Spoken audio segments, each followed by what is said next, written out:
Hallelujah. હું રમેશ તથારોથ આપ સર્વનું અમારી આ ગુજરાતી બાઇબલ રીડિંગ ચેનલ પર સ્વાગત કરીએ છીએ, આવકાર કરીએ છીએ. અમારી ચેનલને સબસ્ક્રાઈબ કરો, પોતાના ગ્રુપ કે મિત્ર વર્તુળમાં શેર પણ અવશ્ય કરો અને લાઈક કરવાનું ન ભૂલશો. આજના દિવસના જીવંત વચનોનું વાંચન કરવા આપણે જઈ રહ્યા છીએ અને એ વચનો ગીતશાસ્ત્રના પુસ્તક અને તેનો 47મો અધ્યાય આજે આપણે વાંચવાના છીએ. તો ચલો આપણે એક ટૂંકી પ્રાર્થના કરીશું અને આજના વચનોમાં જઈશું. પવિત્ર છે સૈન્યોના દેવ હો બાપ, તમારો આભાર માને છે પ્રભુ. અમારા જીવનમાં તમે એક નવીન દિવસ ઉમેરી આપ્યો અને અત્યારે તમારા વચનો તરફ જઈ રહ્યા છે પ્રભુ.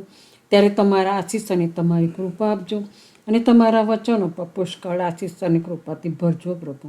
અમે તમારા હાથોમાં સોંપાય છે. અમારી ટૂંકી પ્રાર્થના તમારા વહાલા દીકરાના નામથી માગીએ છીએ. સાંભળો અને સ્વીકાર કરજો બાપ. આમીન આમીન. ગીતશાસ્ત્ર અને 47મો અધ્યાય. સર્વોપરી શાસક, હે સર્વ લોકો તાળી પાડો, જય જયકારના નાદથી ઈશ્વરની આગળ આનંદ કરો. કેમ કે પરસ્પર યહોવા ભયાવહ છે, તે આખી પૃથ્વીના રાજા ધીરાજ છે. તે આપણા તાબામાં લોકોને તથા આપણા પગ નીચે વિદેશીઓને હરાવીને મૂકશે. તેમણે આપણે માટે આપણો વારસો એટલે પોતાના વહાલા યાકૂબની ઉત્તમતા પસંદ કરી. ઈશ્વર વિજયના પોકાર સહિત, યહોવા રણશિંગડાના અવાજ સહિત ચઢી ગયા છે. ઈશ્વરના સ્તોત્ર ગાઓ, સ્તોત્ર ગાઓ, આપણા રાજાના સ્તોત્રો ગાઓ, સ્તોત્રો ગાઓ. કેમ કે ઈશ્વર આખી પૃથ્વીના રાજા છે. સુંદર ગીત રચીને સ્તોત્ર ગાઓ. ઈશ્વર વિદેશીઓ પર રાજ કરે છે.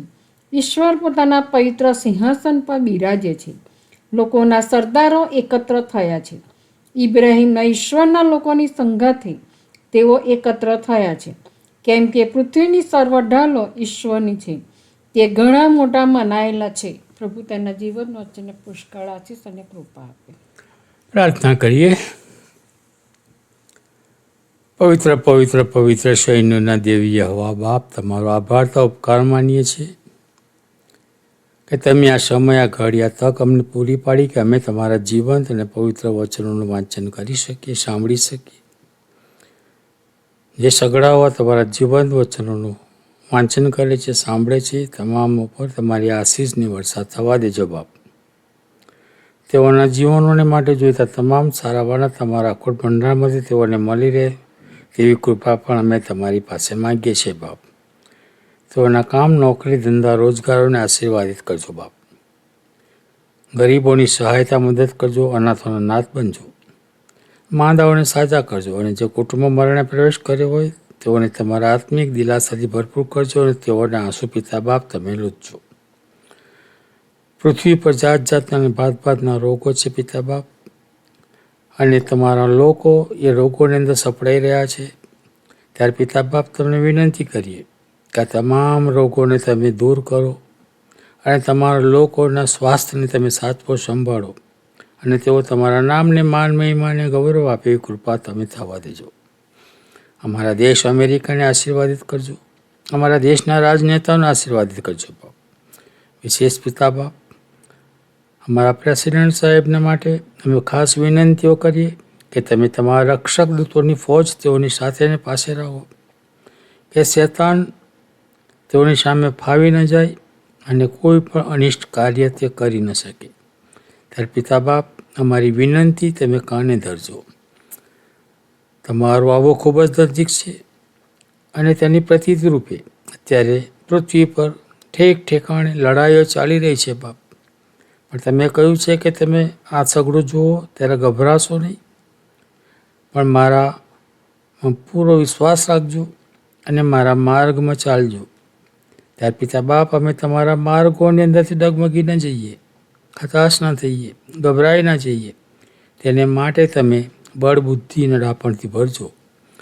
અમારી સહાય, મદદ કરજો બાપ. તમે જ્યારે આવો ત્યારે અમે તમને મળવાની હરદમ તૈયાર હોઈએ. તેને માટે પણ અમે તમારી કૃપા માગી લઈએ છીએ બાપ. વિશેષ પિતા બાપ, બીજા અન્ય દેશોની અંદર જ્યારે તમારા લોકોની સતામણી થઈ રહી છે ત્યારે પિતા બાપ તમે તેના શાસકોની અંદર તમારા હાથ સ્પર્શો અને તેઓના હૃદયોને પલટો કરો બાપ, કે તેઓ તમારા નામને માટે, તમારા લોકોને માટે માન મર્યાદા જાળવે અને તેમાં જ તમારું નામ ઊંચું મનાવે એવી કૃપા તમે થવા દેજો. અમારાથી જાણે અજાણે થયેલા અમારા પાપોની ક્ષમા કરતા માંગતા અમે તમારી સમક્ષ અમારા મસ્તકો નમાવીને આવ્યા છે. ત્યારે પિતા બાપ અમારી આ અરજો ગરજો વિનંતીઓ તમારા પુત્ર અને અમારા મસીહ ઈસુ મસીહ જે કાળબાઈના પહાડ પર વિંધાયા, કૃષ્ણ જડે દટાયા અને ત્રીજે દિવસે પુનરુત્થાન પામ્યા, તેમના મીઠા અને પ્યારા મધુરા નામમાં તમારી સમક્ષ લાવીએ છીએ. સાંભળો અને તેને માન્ય કરો પિતા. આમીન. આમીન આમીન.